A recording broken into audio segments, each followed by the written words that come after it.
Drama in the morning. And this is a good melodrama.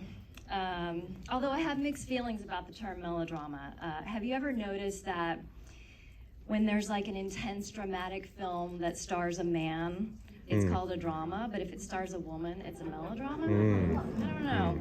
Just saying. Just putting that out there.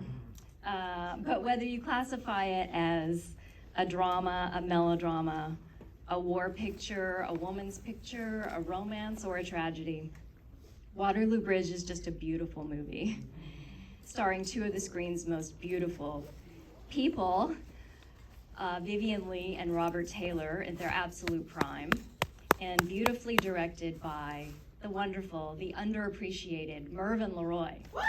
Yes, can I get some love for Mervyn, please?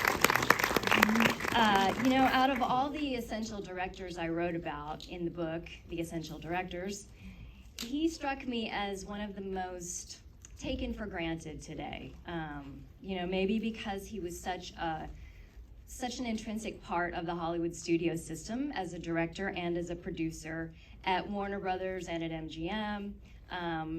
He doesn't always spring to mind when we think of history's most important cinematic artists. Although he's not completely unrecognized. If you notice, you may have seen in the forecourt of the Chinese Theater, embedded in the cement, there's a little bronze plaque commemorating Mervyn LeRoy on directing 75 motion pictures. Wow. And that was in 1963 when he was still directing more pictures. So this man was kind of incredible. But out of all those movies, I think Waterloo Bridge is one of his best. It's made in 1940. Went into pre-production in late 1939, shortly after England declared war on Germany. And that event actually made it into the film. In the opening scene and the closing scenes are set in 1939 England in the throes of World War II, although most of the story takes place in flashback to 1917 England in the throes of World War I. The story had been filmed once before by James Whale at Universal in 1931. You may have seen that version. Yes. They showed it here. One person saw it, yes. No, it's good, and it's more faithful, actually, to Robert Sherwood's play, but personally, I prefer the 1940 remake. Don't get me wrong, I love a good pre-code as much as the next guy, but I'm a sucker for the subtlety of the production code era. I have to admit it, because everything relied on the power of suggestion and the power of imagination rather than realism. I don't know about you, but I get enough realism in my reality. I don't need it in my entertainment. Yes. Thank you. Good point. Would agree.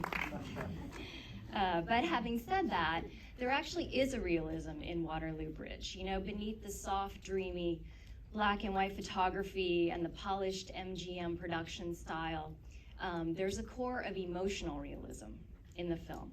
Mervyn LeRoy always said that the most important ingredient to make a good movie was heart. And this movie is crafted with heart and sensitivity and even artistry, I would say. There are two standout sequences in the film, in my opinion. Both of them are wordless, hearkening back to Mervyn LeRoy's days when he first started at the tail end of the silent era. And the first sequence is on the dance floor with Vivien Leigh and Robert Taylor waltzing, and no words. Actually, the scene originally had dialogue, but Mervyn LeRoy cut all the dialogue, realizing that it was more effective without. And I think the results are stunning. Second powerful sequence is near the end on the bridge.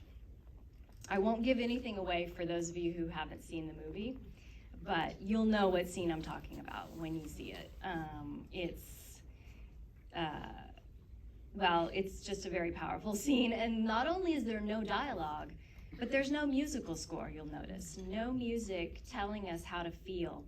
It's just a sequence simply done with lighting, with editing, and with the perfect performance of Vivien Leigh.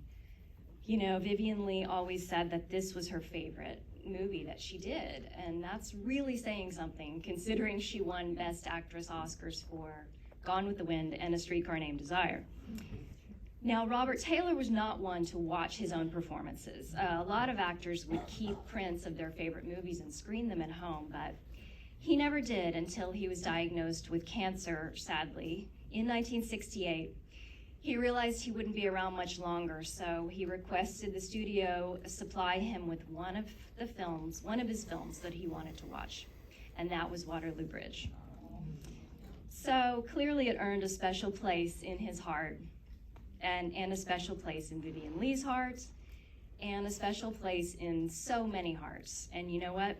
That's the exact organ that Mervyn LeRoy was aiming for. So enjoy the film. Thanks, Sloan.